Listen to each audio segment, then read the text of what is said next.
Guide them in the roles you have called them to fulfill, and grant them wisdom to discern the way you would have them go. Lord, may our prayers serve as an intercession for those who do not have enough courage or strength to speak their own needs, for those who haven't enough faith to trust what lies ahead, and for those who do not know how to receive the mercy you offer us. Then accept our offerings of thanksgiving to you for the bounty you lay before us, the gift to labor, to serve, and contribute our energies wherever you call us, but especially here in this, our nation's capital. May our words be good and pleasing to you as we pray them in your most holy name. Amen. Thank you. The chair has examined the journal of the last day's proceedings and announces to the House her approval thereof. Pursuant to Clause 1 of Rule 1, the journal stands approved. The Pledge of Allegiance will be led by the gentleman from South Carolina, Mr. Wilson.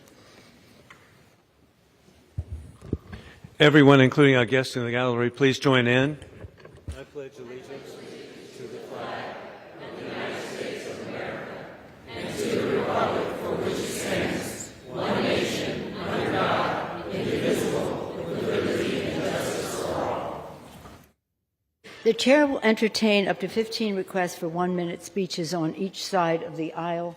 For this, does the gentlewoman from New Hampshire seek recognition? Without objection, the gentlewoman is recognized for 1 minute. Madam Speaker, I rise today to celebrate the passage of the Speak Out Act. As the co-chair of the bipartisan task force to end sexual violence, I've seen how perpetrators of workplace sexual assault and harassment hide behind non-disclosure agreements to sweep their heinous conduct under the rug. Let's remember that the vast majority of assault and harassment in the workplace goes unreported, and most perpetrators are never held accountable. It takes tremendous courage for survivors to come forward. I am so proud that under the leadership of Speaker Nancy Pelosi, this House overwhelmingly passed the Speak Out Act yesterday, and we have sent this common sense bipartisan bill to the President's desk. Thank you, and I yield back the balance of my time. For what purpose does the gentleman from Pennsylvania seek recognition? Madam Speaker, requesting unanimous consent to address the House for 1 minute. Without objection, the gentleman is recognized for 1 minute. Thank you, Madam Speaker. Madam Speaker, I rise today to recognize November as National Career Development Month. As co-chair of the bipartisan House Career and Technical Education Caucus, I was proud to introduce the National Career Development Month resolution last week with my CTE caucus co-chair and good friend, Congressman Jim Langevin. National Career Development Month raises awareness of future career opportunities and development programs for all individuals. A highly skilled workforce is a business's #1 asset and provides a competitive edge. National Career Development Month also is a time to recognize the professionals who guide learners to become leaders of tomorrow. Throughout the month, schools and businesses will have the chance to showcase different career paths that align with various interests and skills. These opportunities will better prepare students as they begin to enter the workforce. As we continue through National Career Development Month, I'd like to encourage employers, students, and workers of all ages to take advantage of career development, putting them in the driver's seat of their career. Thank you, Madam Speaker, and I yield back the balance of my time.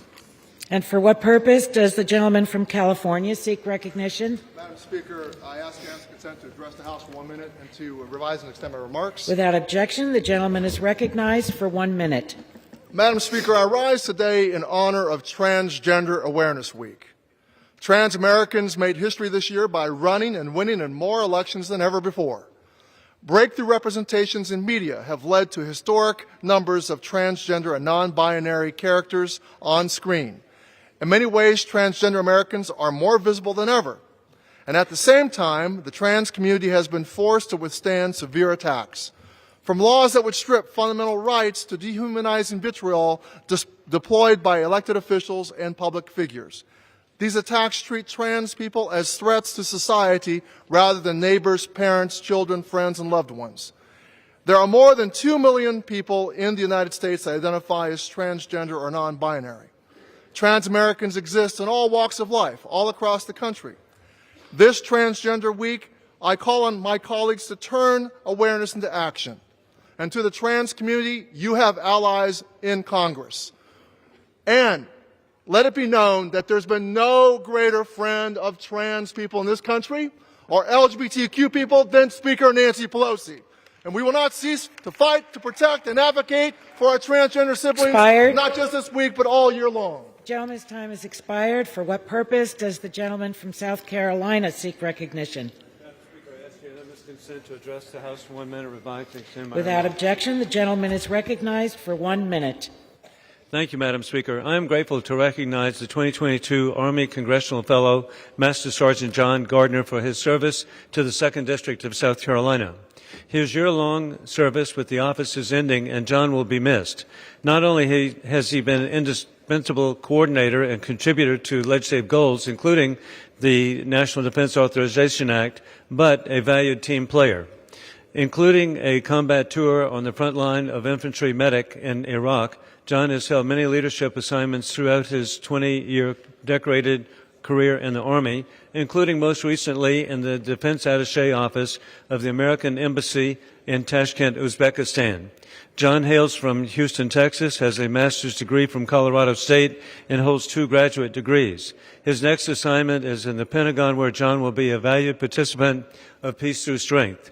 In conclusion, God bless our troops who successfully protected America for 20 years as the global war on terrorism continues, moving from the Afghanistan safe haven to America. Godspeed, Speaker Nancy Pelosi. For what purpose does the gentleman from Massachusetts seek recognition? Madam Speaker, I ask unanimous consent to address the House for 1 minute. Without objection, the gentleman is recognized for 1 minute. Madam Speaker, I rise today to discuss the urgent need to tackle the affordable housing crisis. The cost of housing is the single biggest challenge facing the Commonwealth of Massachusetts. Last week, I hosted an affordable housing conference in Attleboro with my friend and colleague, Juana Matias, the HUD Regional Administrator for New England. We spoke with housing officials and developers across the district about the programs and funding available for affordable housing development. I reiterated my commitment to policies from zoning reform to LIHTC expansion to increase production of affordable housing. Expanding affordable housing is a multi-government effort that needs support on the federal, state, and local level. As the next Congress approaches, we must recommit ourselves to making housing more affordable for working families. I yield back. For what purpose does the gentlewoman from Iowa seek recognition? Madam Speaker, I seek unanimous consent to address the House for 1 minute. Without objection, the gentlewoman is recognized for 1 minute. Thank you, Madam Speaker. I rise today to recognize Christina Schauer, a veteran and nurse from Dubuque, Iowa, whose courage and dedication to serving others is unmatched. Christina served our country overseas as a combat medic in Iraq.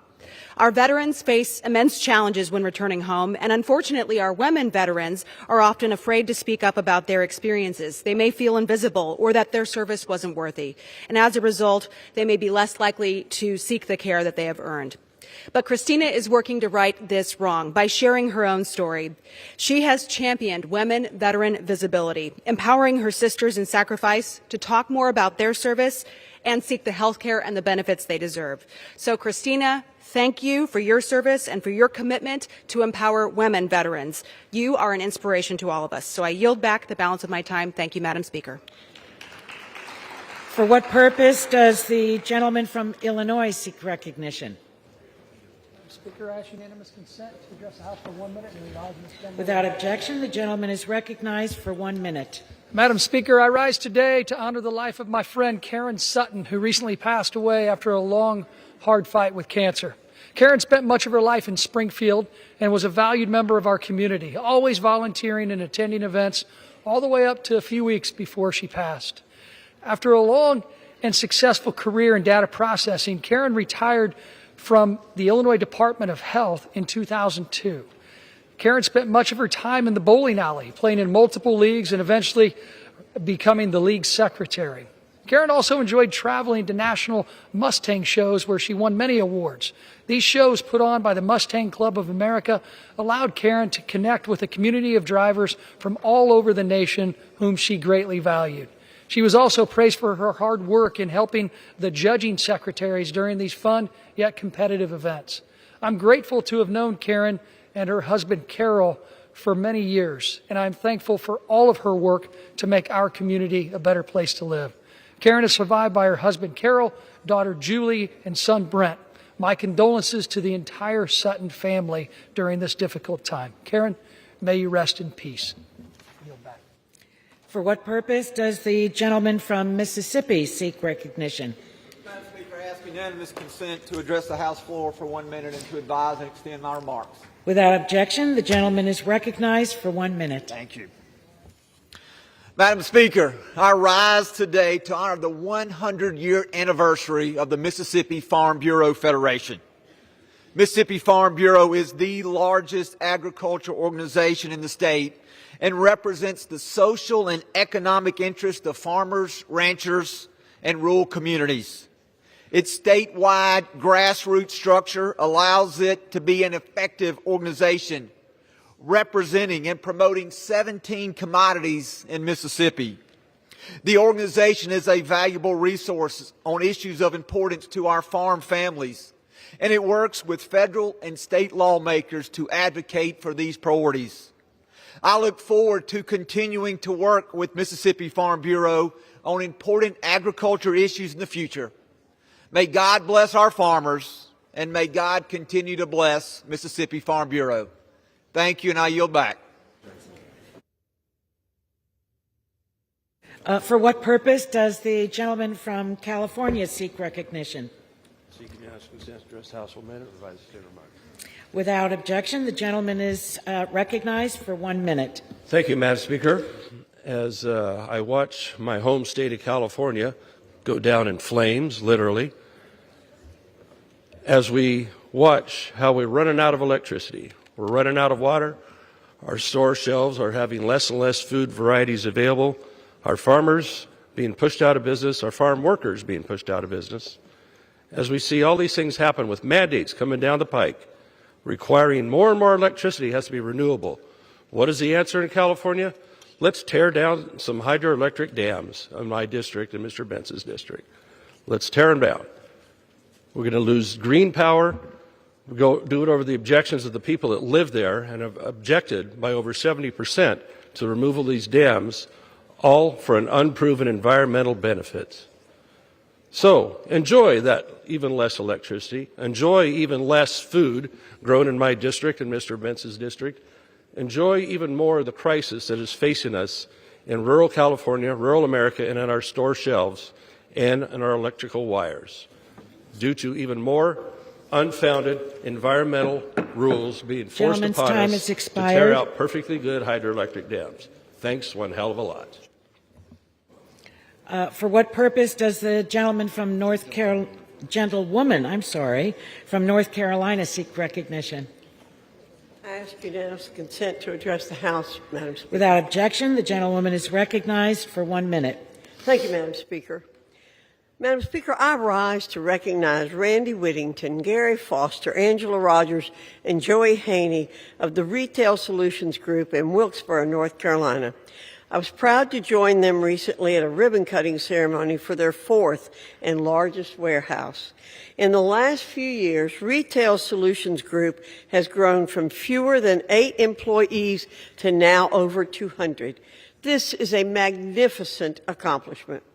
Madam Speaker, North Carolina remains a hub for entrepreneurship and innovation, thanks to people such as Randy, Gary, Angela, and Joey. Congratulations to Retail Solutions Group on this new and exciting chapter. I look forward to hearing more about the strides you will make in the days and months ahead. I yield back. For what purpose does the gentleman from Pennsylvania seek recognition?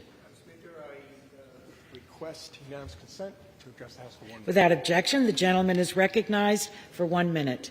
Madam Speaker, as we here in the House and our country come near the close of 2022, the United States has gone through the worst year on our record for illegal border crossings.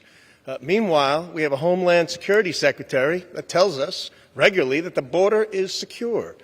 Just this last month, over 230,000 illegals have crossed that we know of. Along with this, gasoline prices are over $4 a gallon again, and the cost of Thanksgiving for most families will be over 20% what it was last year. This has been a troubling year. America needs a new course. This House needs a new course, a new direction, and new priorities that strengthen America and Americans. I yield back. Gentleman yields back. For what purpose does the gentlewoman from California seek recognition? Madam Speaker, I ask unanimous consent to address the House for 1 minute. Without objection, the gentlewoman is recognized for 1 minute. Thank you, Madam Speaker. Madam Speaker, as we gather here, we stand on sacred ground, the chamber of the United States House of Representatives, the heart of American democracy. I will never forget the first time I saw the Capitol. It was on a cold January day when I was 6 years old. My father, Thomas D'Alessandro Jr., was about to be sworn in for his 5th term in Congress, representing our beloved hometown of Baltimore. I was riding in the car with my brothers, and they were thrilled and jumping up and down and saying to me, Nancy, look, there's the Capitol. And every time I'd say, I don't see any Capitol. Is it a capital A, a capital B, or a capital C? And finally, I saw it. A stunning white building with a magnificent dome. I believed then, as I believe today, this is the most beautiful building in the world because of what it represents. The Capitol is a temple of our democracy, of our Constitution, of our highest ideals. On that day,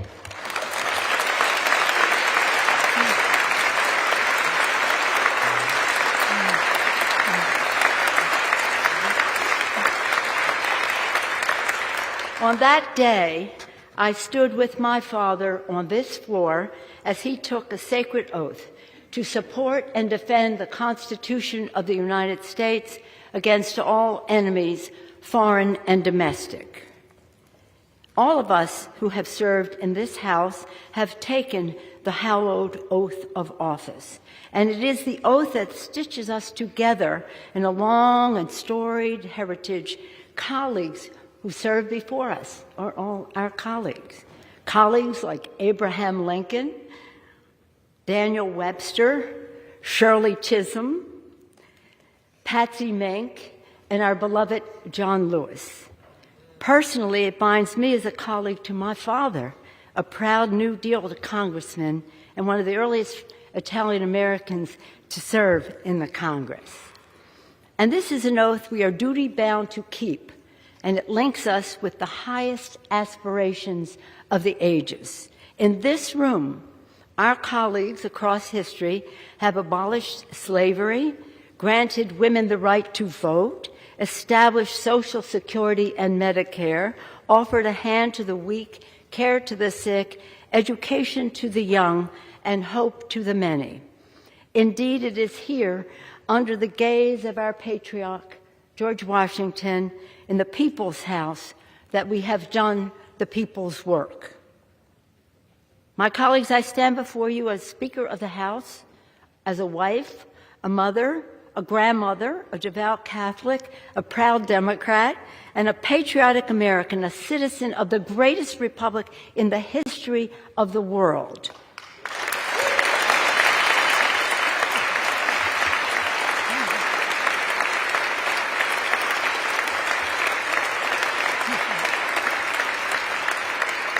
Which President Lincoln called the last best hope on earth.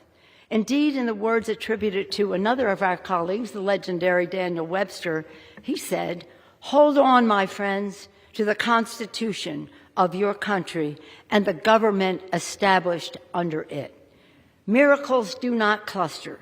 That which has happened but once in 6,000 years cannot be expected to happen often." Indeed, American democracy is majestic, but it is fragile. Many of us here have witnessed its fragility firsthand, tragically, in this chamber. And so democracy must be forever defended from forces that wish it harm. Last week, the American people spoke, and their voices were raised in defense of liberty, of the rule of law, and of democracy itself.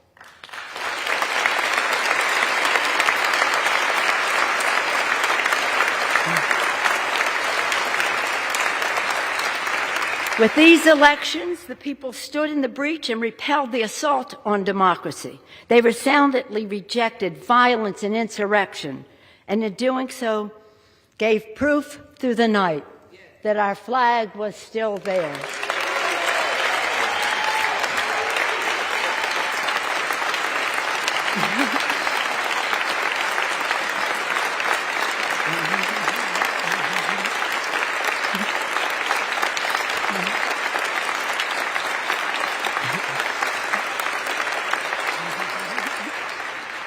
And now we owe to the American people our very best to deliver on their faith, to forever reach for the more perfect union, the glorious horizon that our founders promised.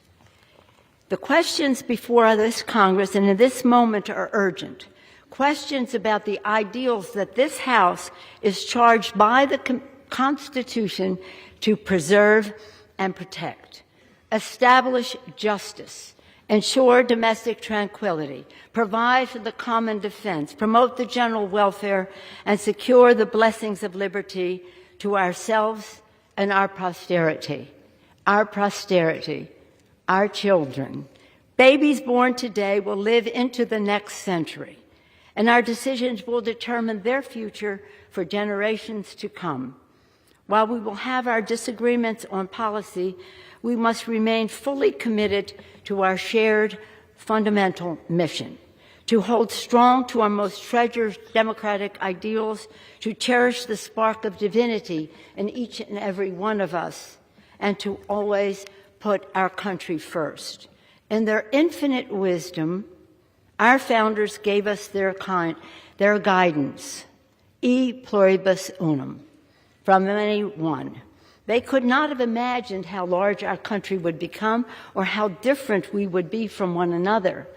But they knew we had to be united as one. We the people, one country, one destiny. It has been with great pride in my 35 years in the House I have seen this body grow more reflective of our great nation, our beautiful nation.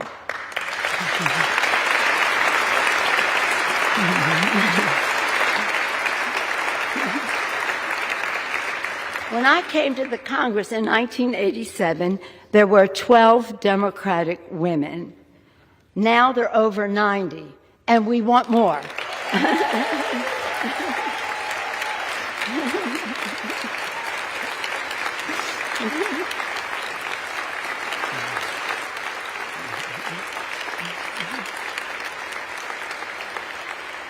The new members of our Democratic caucus will be about 75% women, people of color, and LGBTQ. And we have brought more voices to the decision-making table. When I entered leadership in 2002, there were 8 of us. Today, there are 17 members of the leadership. When I first came to the floor at 6 years old, never would I have thought that someday I would go from homemaker to House Speaker. In fact, I never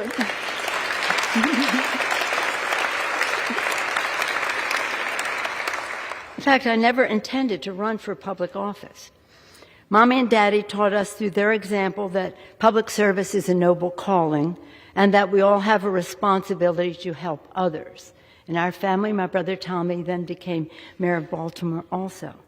But it's been my privilege to play a part in forging extraordinary progress for the American people. I have enjoyed working with 3 presidents, achieving historic investments in clean energy with President George Bush.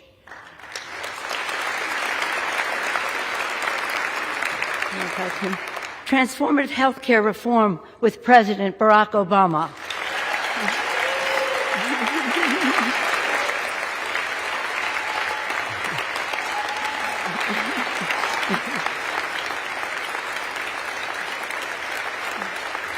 And forging the future from infrastructure to health care to climate action with President Joe Biden.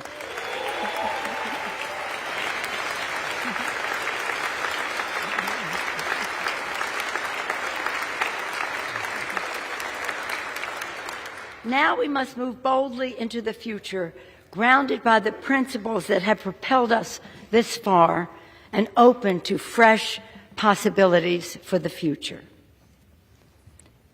Scripture teaches us that for everything there is a season, a time for every purpose under heaven.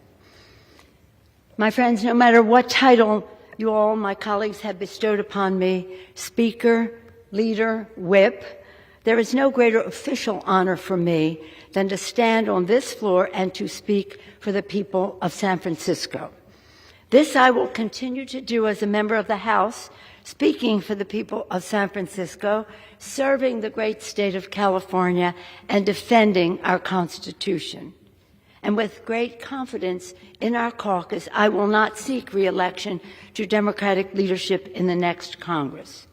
For me, the hours come for a new generation to lead the Democratic caucus that I so deeply respect. And I'm grateful that so many are ready and willing to shoulder this awesome responsibility. Madam Speaker, standing here today, I'm endlessly grateful for all of life's blessings. For my Democratic colleagues whose courage and commitment with the support of your families have made many of these accomplishments possible. In fact, could not have been done without you. For my dear husband, Paul, who has been my beloved partner in life and my pillar of support, thank you. We're all grateful for all the prayers and well wishes as he continues his recovery. Thank you so much.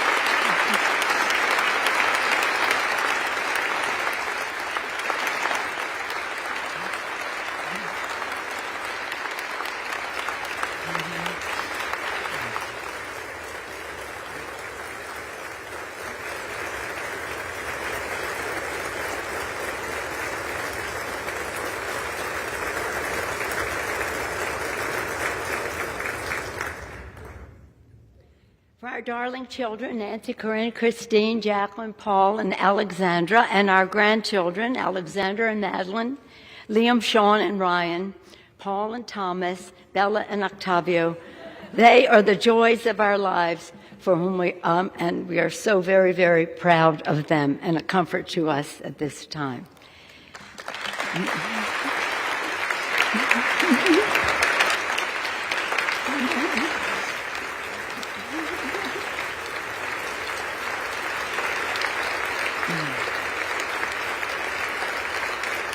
And for my brilliant, dedicated, and patriotic staff, under the leadership of Terry McCullough, working together, the finest group of public servants the House has ever known. Thank you all so much.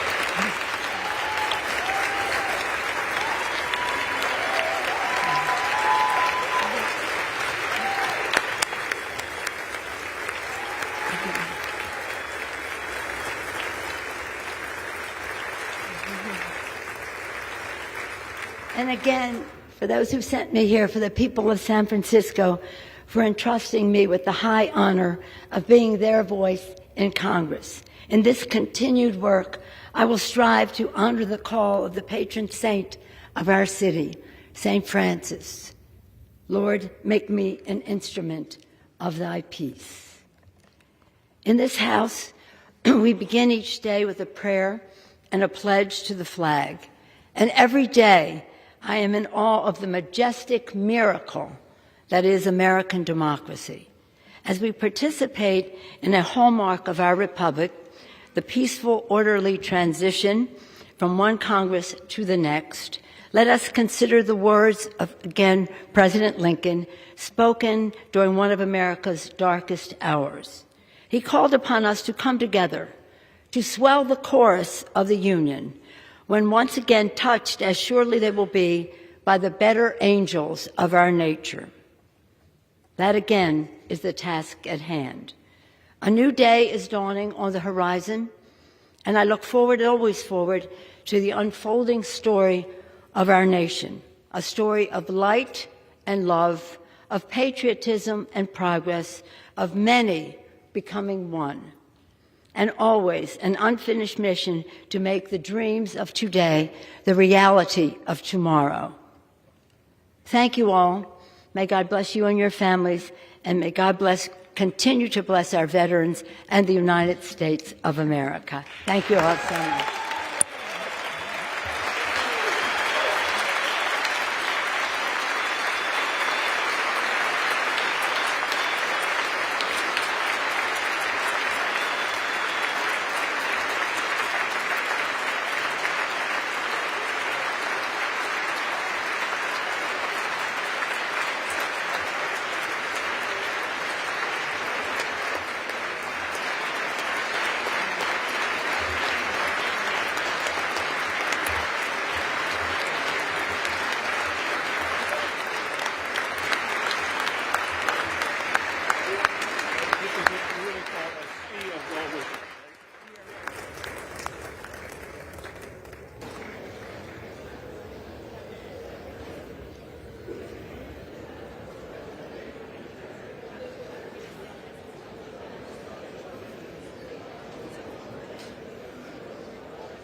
I'm being told by the speakers.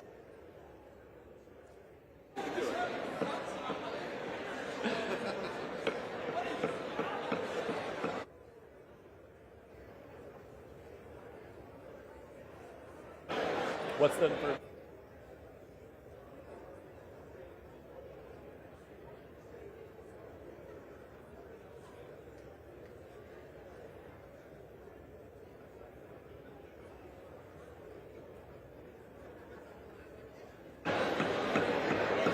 Might as well stop that.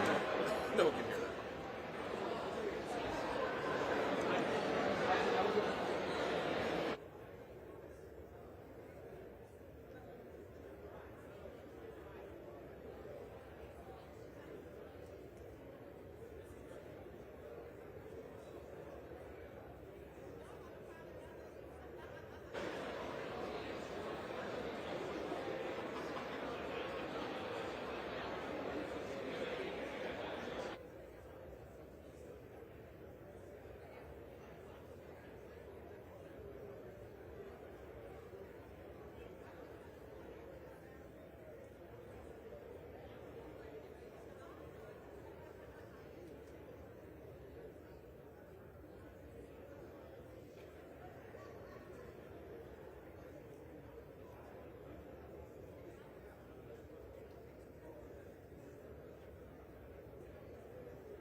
The House will be in order. The House will be in order.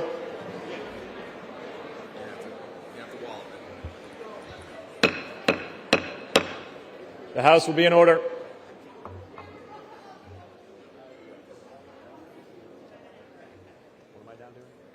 we're going to do some suspensions here, so I'll have scripts for you.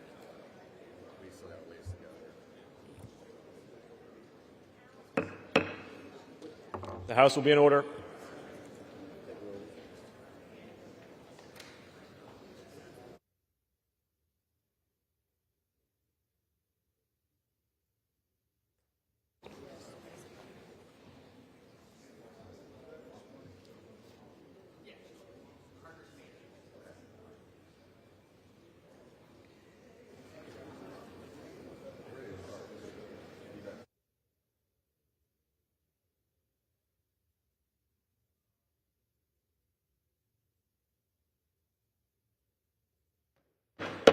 The House will be in order.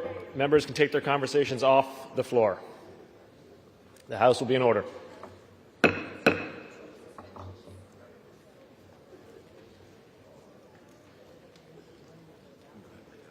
Pursuant to Clause 8 of Rule 20, the Chair will postpone further proceedings today on motions to suspend the rules on which a recorded vote of the yeas and nays are ordered, or votes objected to under Clause 6 of Rule 20. The House will resume proceedings on postponed questions at a later time. The House will be in order. Members are asked to take their conversations off the floor. The House will be in order.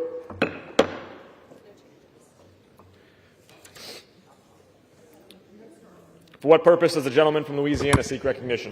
Mr. Speaker, I move that the House suspend the rules and pass the bill S-3095 as amended. 3092 as amended. The clerk will report the title of the bill. Senate 3092, an act to amend the Robert T. Stafford Disaster Relief and Emergency Assistance Act to improve the provision of certain disaster assistance and for other purposes.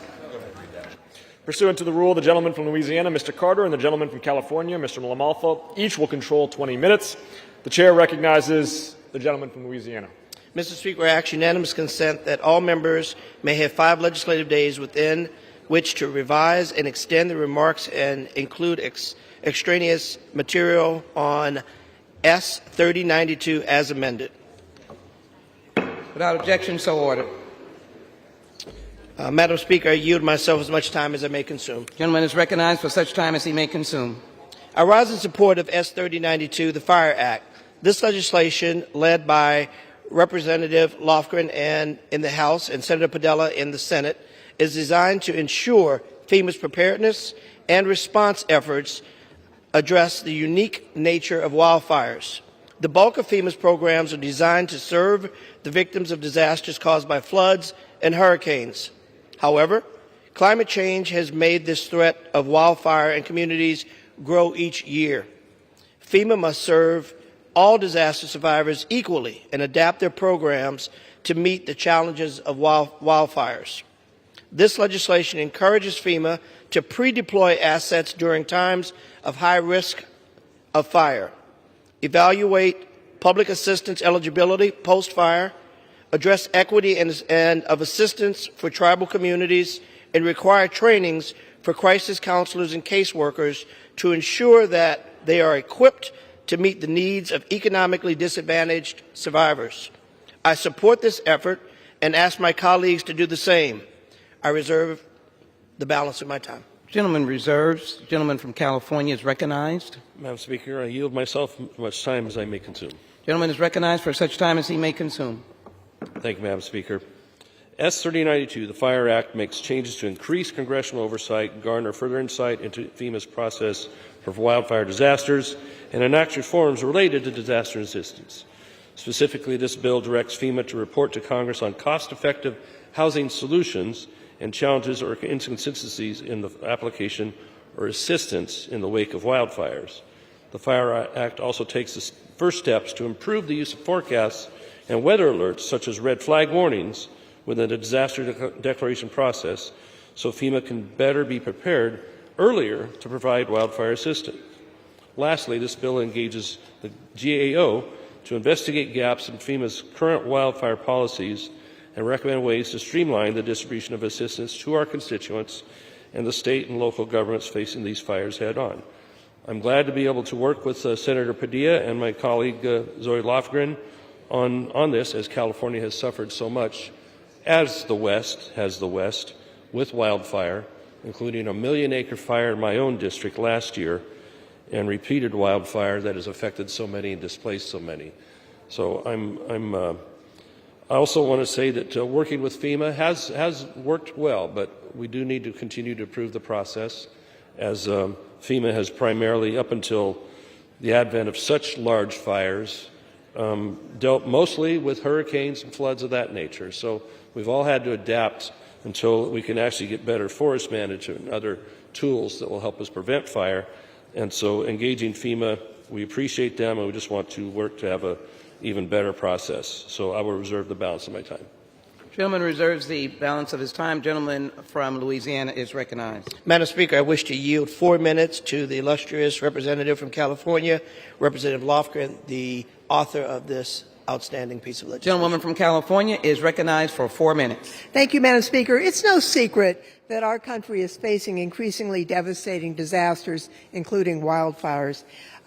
In my own home district, the SCU Lightning Complex fires of 2020 burned nearly 400,000 acres over 46 days across 5 counties, destroying more than 2,000 structures and damaging others. That was the 4th largest wildfire in recorded California modern history. Now, as chair of the California Democratic Congressional Delegation, I hear about fires like this almost year-round from my colleagues. But it's not just a Western United States problem. Fire risk areas are growing exponentially to threaten new districts and new states every year. And fires don't rage only in Democratic districts. This calamity knows no political divide. As wildfires continue to worsen, our government has not acted with enough urgency. It's clear that Congress needs to pass legislation to better prevent and respond to wildfires.